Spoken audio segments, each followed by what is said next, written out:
Good morning, traders and investors. Roger Scott here. I just can't stay away from you guys. My name is Roger Scott, and I'm the senior strategist for Wealth Press. And welcome, welcome, welcome. It's Friday. It's May 19th. Where is this year is going? I still don't know where this year is going. It's about 7:35 in the morning. You may or may not have noticed I'm not in my regular location. I actually took my daughter and my wife, mostly my daughter, but I took my wife as well, to Universal Studios in Orlando. So I am in beautiful Orlando. I'm in the Portofino Hotel right across, actually in the resort. It's beautiful outside here. It was raining. It was lightning last night, but it was like 90 degrees. Anyway, there's a lot to talk about, and today's Friday. What do we always talk about Friday? Algo corners. Folks, algos have been driving the market nuts. And I want to show you a very, very simple, quick indicator that'll give you a good indication if algos are really, really pushing the market higher or lower. There's actually a really good tool that I use for that. So let me just go through it with you. Simply take the RSI, it's the relative strength indicator, RSI, and put it on 5 days, not 10 days. 10 days is good for longer term analysis. 2 days actually good for trades, timing trades. But 5 days is the perfect indicator to see if algos are going nuts, okay? Because it's a medium-term momentum level, and algos tend to get attracted to medium-term trends that are overdone to the upside or the downside. So you simply take the RSI. The standard setting is 14. You just move it to 5. So again, if you go to bar charts, just go to study, find the RSI, not relative strength index, RSI oscillator, change the day to 5, and that's all you need to do. Now watch this. Let me show you this. This is the energy sector. There's two ways to see if algos have been chomping. See right here, these little turning points right here, when the RSI becomes oversold very, very quickly. And also, just so you guys can see here, we have a nice little degree of divergence. When you see that type of a fall, that usually means algos are running nuts. So in this case, you've got both the divergence and the 5-day RSI. So look at this. The lows here are getting lower, right? But look at the lows here on the RSI. They're actually getting higher. That's divergence. Now, divergence can be either positive or negative, but I like negative divergence when the price action can't sustain anything further, but the oscillator tells us, hey, this downside just doesn't have a lot of momentum in it. So one of the things you can recognize is when you start seeing these divergence high lows or just five-day swings to the downside or the upside. And we're seeing one in the energy sector. Matter of fact, you don't just see one in the energy sector raw. If you look at the 2-day, if you look at the momentum levels, you will also see that they have started coming back up. So you could see right here in the energy sector that energy is actually starting to move higher.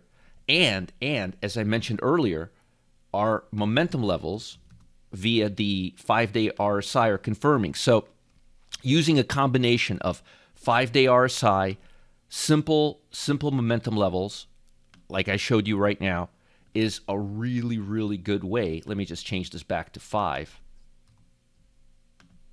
Is a really good way to see if algos have been biting. So you could see here, the algos have really been shaking out the energy sector or trying to shake out the energy sector. And if you look at it here, it actually makes good sense because we are near swing lows. These are swing pivot lows, and I'm expecting it to go a little higher. So that's one market the algos have been very busy manipulating. Another market, you're going to love this one, the QQQ. That's right. Now, we don't have divergence here, but this is the 5-day RSI. I want to show you how overdone this is. This is the RSI going back, let's see, we're going back 1 year, okay? Now, I want to show you something interesting. We haven't had momentum levels this high in over a year. Matter of fact, let me just put this straight here. Let me see if RSI has been this higher in 2 years.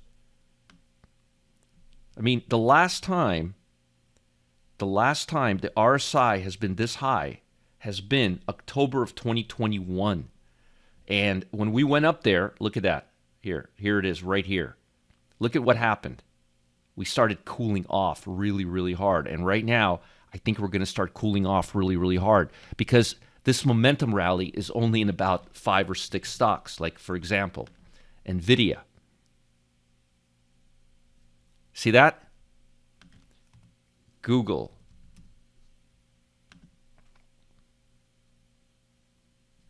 See that? How about Microsoft? Now, every stock I'm talking about has more than 5% market cap in the QQQ. How about Amazon? But if you look at the smaller stocks, you're not going to see it. Look at that. They're all doing the same thing. And if you look, again, I want to show you this. It's a big, big difference between, look at the market cap on these. Look at the constituents here. Microsoft, Apple, Amazon, Nvidia, Google. I bet you Meta's doing the same thing. Let's take a look. But there's definitely a bunch of algos right now pulling these stocks up and distorting this market like there's no tomorrow. I mean, look at this. Every one of these big stocks, every one of them. But if you look at the smaller stocks, they're just not looking like that. So be really, really careful. So you've got the energy sector. The algos are on the energy sector a lot. The algos are on the Nasdaq and the top 5 Nasdaq stocks a lot. They're not really manipulating the index. They're manipulating the 5 or 6 stocks, which is causing the index to go higher.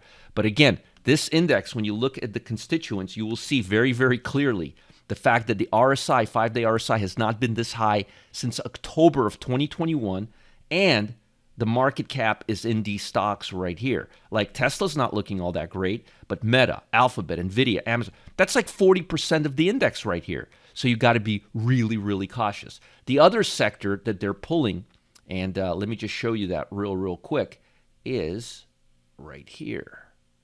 We talked about the bond market. We talked about the QQQ, and it looks to me like we're having a final pullback on consumer staples. Look at consumer staples. Now that's the 2-day RSI, I believe. Let me see here. Yeah, let me change it to 5-day. There we go. Yep, overdone. Now what I'm seeing here is Algo's pushing a handful of large cap tech stocks up, and they're taking market cap away from consumer staple stocks. That's not an accurate analysis right now based on what we're seeing fundamentally. So I think this is going to be a very short-term reversal, and I think that these stocks are actually going to start going higher at the expense of some of the tech stocks. So you have energy to the downside being pulled by algos. I think I showed you that already, right here. That's one.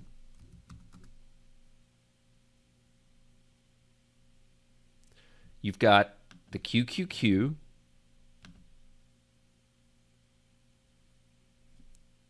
To the upside. Look at that. Highest since October. Another one is the bond market. Look at how overdone the bond market is to the downside. Look at that. And again, we have that divergence. So taking divergence and the 5-day line, look at that right here, from right here,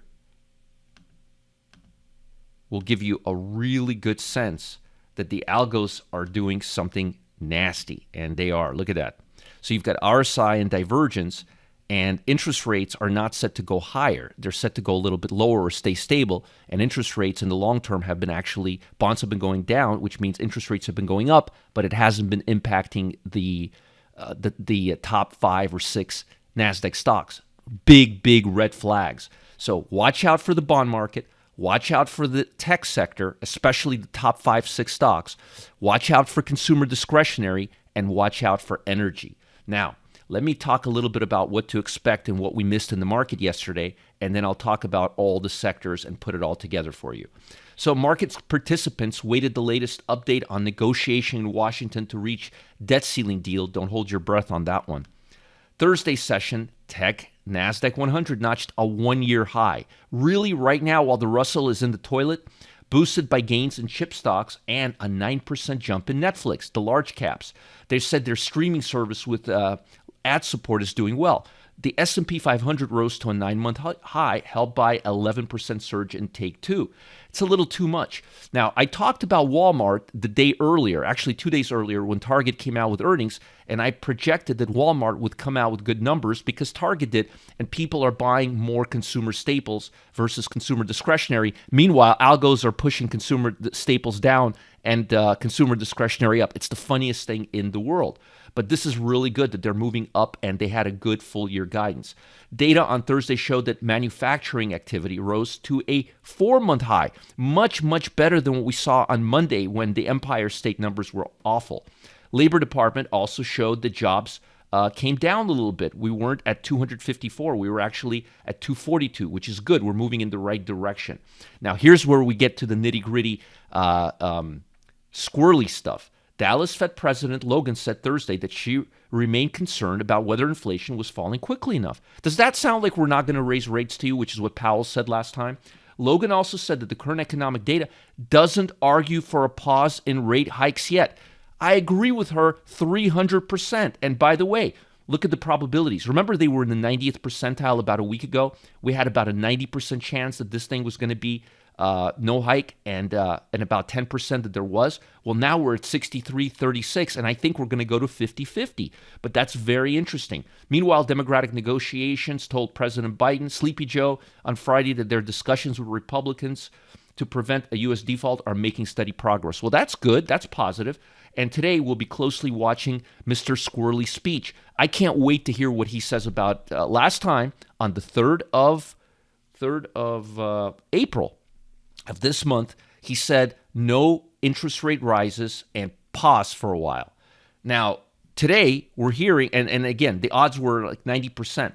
Today, from yesterday from Logan, we're hearing completely the opposite. So again, there's a lot of squirrely stuff going on right now in the market. In terms of China, they closed lower, weighted down by internet giants, which was the opposite here. Japan closed higher and hit a 33-year high. They were in a recession for over 20 years, so don't get so excited.